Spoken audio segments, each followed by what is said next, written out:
Andrew, it must be your turn. They're plus or minus the square root of 7. Okay, that's not your vertices. Oh, wait. Is it plus or minus 4? Or wait, or 0 plus or minus 4. Okay, so your major vertices are 0 plus or minus 4. What's your minor vertices? Plus or minus 3, 0. Minus plus 3, 0. That's correct. Okay. And your foci? That's at the plus or minus. Or 0 plus or minus square root of 7. Plus or minus the square root of 7. Okay, perfect. Okay, so we found the foci vertices. We've sketched the graph. Boom. Okay. I have a quick question. Okay. How do you know if it's going to be like 0, the plus or minus square root 7, or square root 7, 0? How do you know if it's in the y? Okay, so as a reminder, the focus is always along the major axis, and so that's why it's important I see. to identify who's your major axis. And since y is your major axis, therefore it's going to be along the y-axis. Okay. And so that's why I think it's good. So 7 is going to be or square root of 7 is going to be in between 3 and 4. So if I were to draw my foci, they would probably be about right there and about right there. Okay. I have a quick question. Go ahead. It's How got do to be you slow questions. I want to answer slow questions. You probably explained this, but I must have not been paying attention. How do Okay. you figure out which one's the major axis again? Or does it just say in the problem? The major axis is the longer axis. Okay. What if they're both the same size? Oh, then if they're both the same size, what do you have? Oh, over there. Okay. Okay, perfect. All right. Now, since you asked that question, it does lead into another thing that I want to bring up here, and that is eccentricity. Eccentricity kind of tells you the, and I'm going to use a great mathematical word, ovalness. Ovalness of the ellipse. Okay. So if you have, so if the eccentricity, we'll use as the letter E. If E equals 1, then it is a circle. Okay. And E is always going to be between 0 and 1. Okay. Now this E is not to be confused with the number E. Okay. The number E is 2.718, but yeah, so E for eccentricity. And so in this case, in fact, maybe we'll go back and we'll figure out the eccentricity of each of these. So to calculate eccentricity, it's going to be E equals the letter C divided by, in the book they have A, but they always assume that A is the big number, so I'm going to put the big number. Okay, so eccentricity is C divided by the big number, okay? And the big number is always associated with the major axis. Associated with the major axis. I'll read parentheses now. Okay, so in the purple one, how would we figure out the eccentricity? E in this case would equal what? Who haven't I picked on? Danae, I think you're here. Can you give us the eccentricity of this, of the purple ellipse? Let's see. So that would be plus or minus the square root of 7 over plus or minus 4. Okay, so in this case, we can ignore the plus or minus. So the square root of 7 divided by What did you 4. say? 4, because 4 is the bigger number, right? Okay. Yeah. And then back on this red one, who haven't I picked on yet? Can't see. Daniel, can you tell me the eccentricity of this red? Here, I'll even go in red. The red ellipse. It would be E equals the square root of 5 divided by 16. Not Or 16. 4. 4, right. Okay. So actually, that's not correct. It's going to be over 3. Because the big when we're talking about the big number, we're talking about the a and the b, not the a squared and the b squared. Okay. Okay. Yep. Does that make sense? All right. So I'm going to go ahead and save this, and then we'll go to a new page. Okay.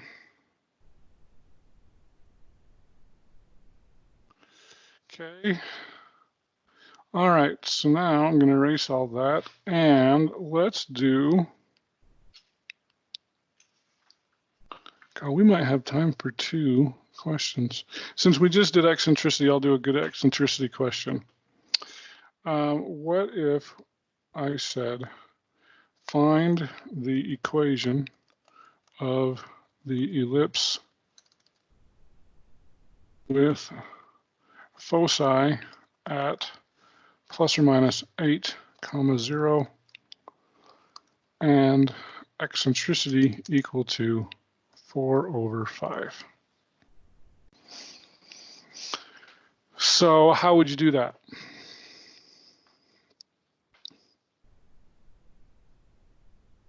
I'm going to go ahead and draw our graph, even though it doesn't say to draw the graph. You know me, I like to graph everything.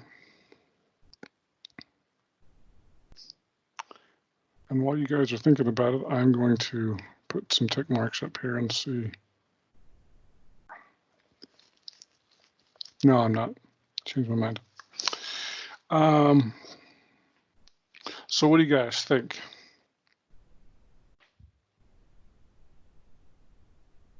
How would you do this?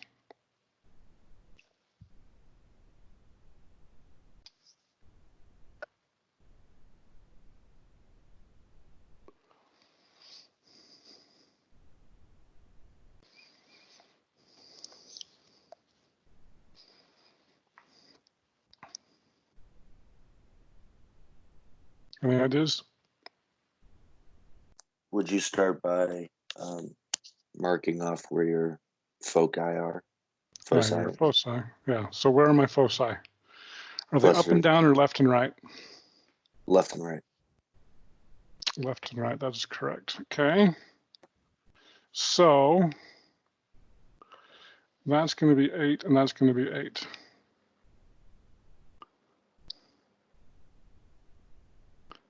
And -8. Okay. So the foci are always on the major axis, and so my major axis is where? Is along the x or the y?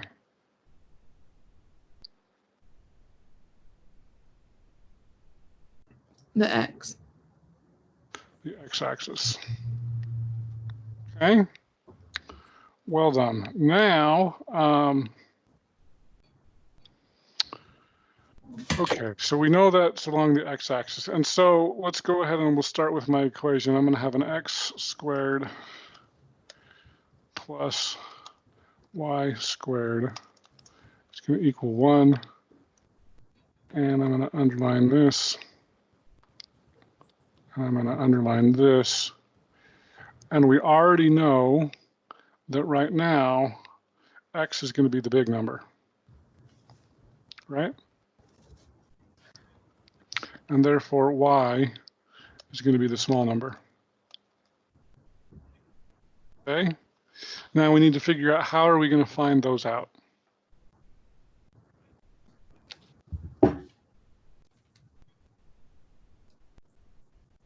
Any ideas? Do we divide it by 1? Or do we just have to get the other one to 1 regardless, and then it works? Well, our generic form is to set it equal to 1, and so let's stick with that for now. Okay, I get it then. And then somebody else said something, but I didn't hear what they said. You know that c squared equals the big number squared minus the small number squared. That's and very good. Yeah. Big squared minus the small squared. Okay. And we know what?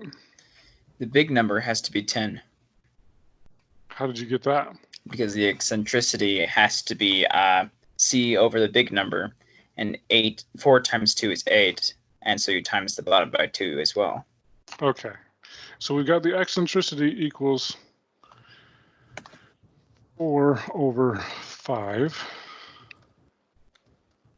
But we know that c cannot be 4 because c is in fact 8, right? According to this.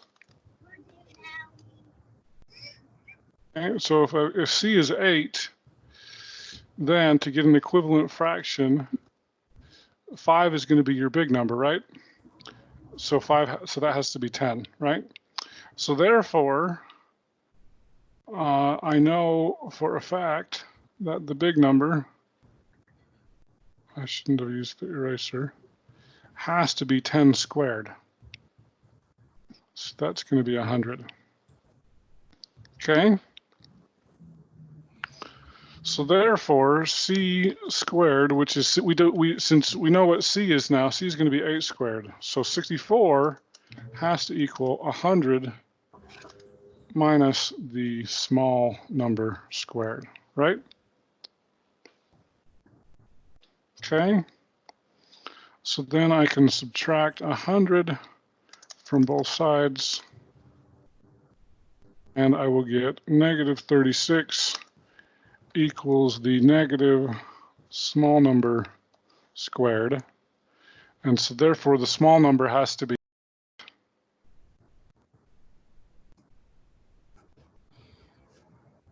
Plus or minus 6. okay. And if we square that, we're going to get 36. 36. Okay, so there is your equation. X squared over 100 plus y squared over 36 equals 1. And so my vertices are out here at 10, negative 10 and positive 10. And I'm going to go up and down how much?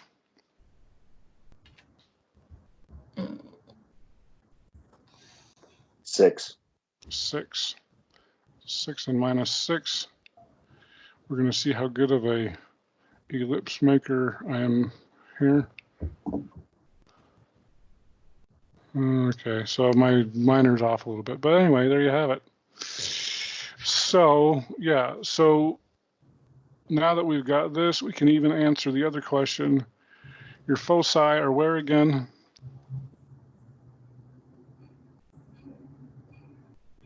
Oh, they gave that to us. Plus or minus 8, 0. Your vertices are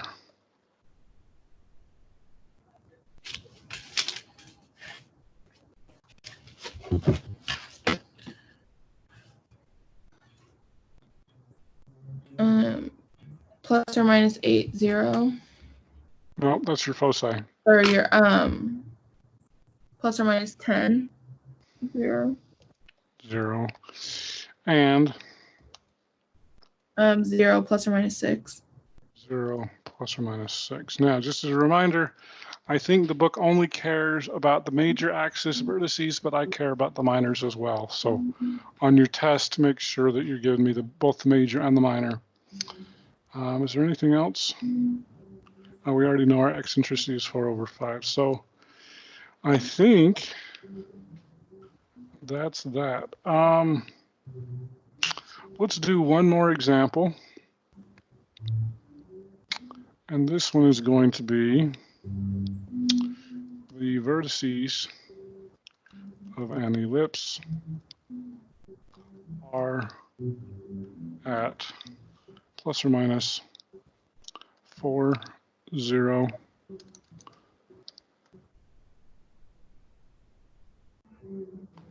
And the foci are at plus or minus 2, 0. Find the equation.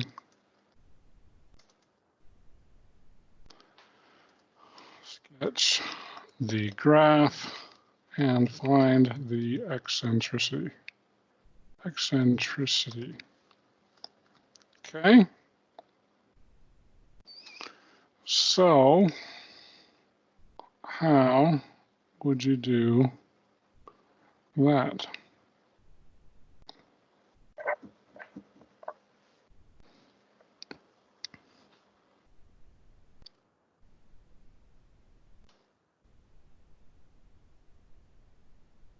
Who haven't I picked on? Tyler, welcome. Tyler, we haven't seen you for a few days.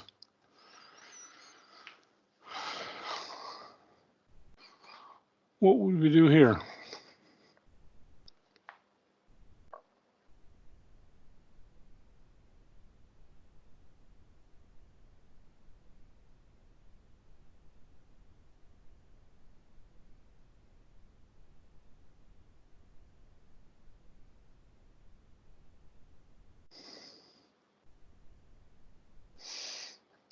Tyler, are you with us?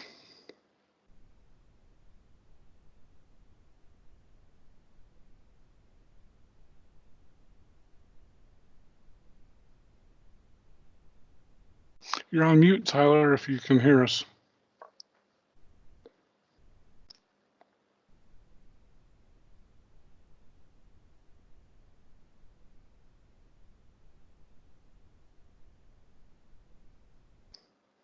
Okay, well, Landon, you can take it away. How about that?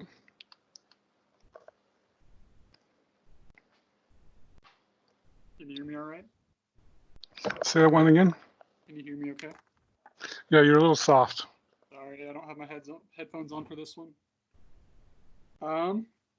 So I know that you can sketch at least the first set of vertices. Okay. And the first set are up, down, or left and right? Left and right. Left and right, 4. 4. Okay. So if that's 4 and that's 4, that's my vertices. Oops. You can sketch your foci as well at left and right too. Left and right, 2. So 1, 2. Here, we're going to do this now. 3, 4. 1, 2, 3, 4. Okay, so my foci are here. Oops. Foci are here and here and here and here. No, they're not. Try that again right there. Okay. And then we just need to figure out how high we're going, right? Right, and that's admittedly where I'm lost. Well, that's where you're lost. Okay. Well, we can start with the basic equation here. You're going to have an x squared over something plus a y squared over something equals 1. So I'm going to underline both of those. Okay. All right, so we know that something's got to go in the denominator. We're not sure what yet. But tell me, do we know what A equals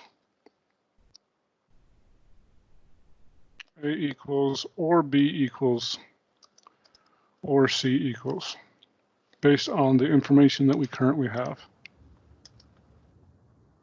A is going to equal 4 squared.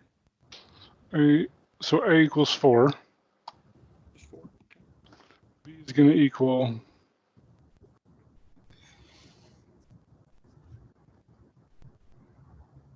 It's not going to be that 2, is it? is it the 2? I don't know. Do you guys agree with him? Is B 2? No. No. What is it, Michael? It should be C or 4 equals 16 minus the small number Okay. squared. You're jumping ahead. Do we know B or C? Not from the immediately from the information. Yeah, you should know. You Oh, should yeah, know you should have C. either B or C. You know Should have one of them. C is What is 2. C is 2, right? Because that's where our foci are, right? C represents foci. Wait, I have a question. Wouldn't A be 2, but in the equation it would be 4? Okay, so we've got our vertices are along here. So what is my major axis? Is that the X or the Y? The X. Yeah, it's definitely the X because our foci are on the major axis, okay? Now, really, if we do this, since we know the X is the major axis, X is going to be the big number, Y is going to be the small number. Okay, so X is my major axis. And so therefore, because X is the major, it's got to be the big number. So we do know that X is going to be 4 squared, which is going to be 16. Does that make sense? Okay, yeah. Okay, so I can get rid of this. And now we know that this is going to be 16. We don't know B yet. We know C, and C is 2, and C is on the major axis. So that's why we know that A, so that because X is on the major axis and A is 4, then C is also on the major axis. Okay? So now, this is where Michael was coming in here. What is the equation so that we can figure out what B is?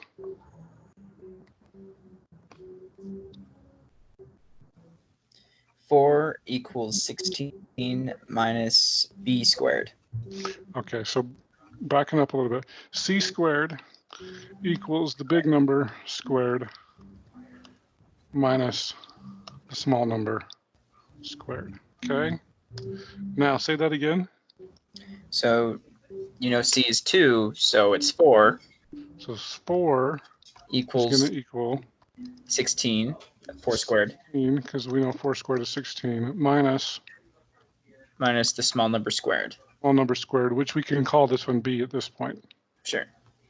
B squared. Okay?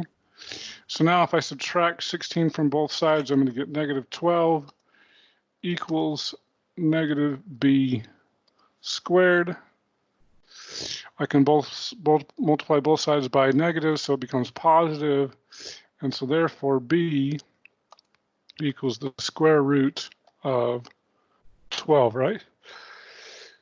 Excuse me. Which could also be written as 2 square roots of 3. But you'll probably find that the square root of 12 is going to be more easier for you. 3 squared is 9, 4 squared is 16. It's going to be in between 3 and 4. Okay, so I'm going to go ahead and I'm going to draw my little tick marks here. So the square root of 12 is going to be in between 3 and 4.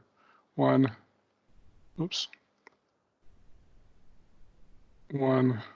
2, well, these aren't very straight, 3, 4, except for this. My scale's terrible because this has to be my smaller. 1, 2, 3, this is horrible. 4, 1, 4, 2, come on, 3. Okay, so it's going to be in between 3 and 4. So my vertices are in between 3 and 4, so it's about right there and about right here. Okay, and then I can draw my ellipse with my ellipse maker here. It's going to be roughly about like that. God, that one actually looks pretty good. Better than I thought it would look. Okay. Does that make sense?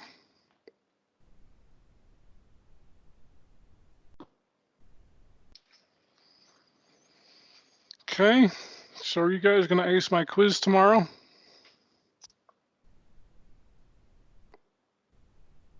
Of course. That's a good answer. Okay.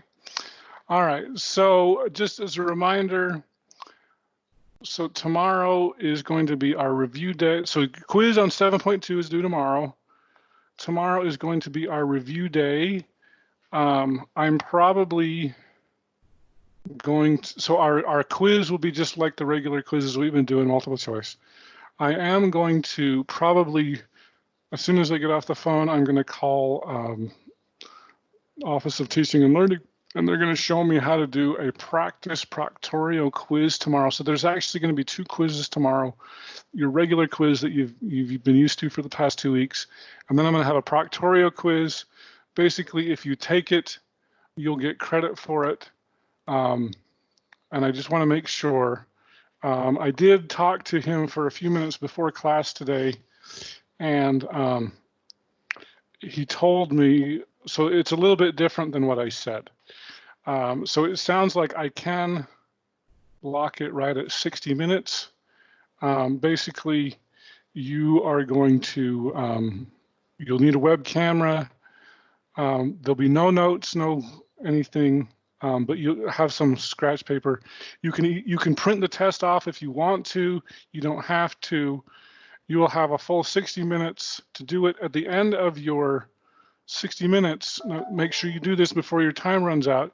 You'll put up your ID, and I don't know if that's before or after the test, say, I'm really who I say I am. And then you'll hold up your paper. All I have here is a Home Depot thing here. And you'll be like, this is page number 1. And then this is page number 2. And then this is page number 3. And this is page number 4. Of course, you'll be using 4 different pages or whatever. And then if I have any questions about what you submitted, if it looks like I need to compare, like if I have a question, like this isn't your handwriting, I'm going to see what you posted on there. So we'll do a practice proctorial tomorrow, and then hopefully you can, so after the 60 minutes, you can upload your thing. Now, the one thing that I will just mention here really quickly, you'll be taking pictures of your test, and please put those in a Word document so that page 1 is, so you'll put your picture on picture of page 1 on 1, picture of page 2 on 2. I don't want to have 4 attachments. Like so put them all in a Word document, and then you can save that as either a PDF or a Word document, and then you can upload those. So does that make sense? We'll go over that more tomorrow, but does that make sense so far? Yeah. Okay. All right. So so we'll do our practice proctorial tomorrow, basically just to get you guys used to it, and so technically there will be 2 quizzes tomorrow. So. Okay. All right. So any last questions before I let you go?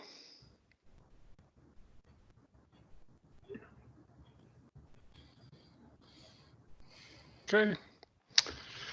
Thanks. And don't forget to take both quizzes tomorrow. I'll see you guys later.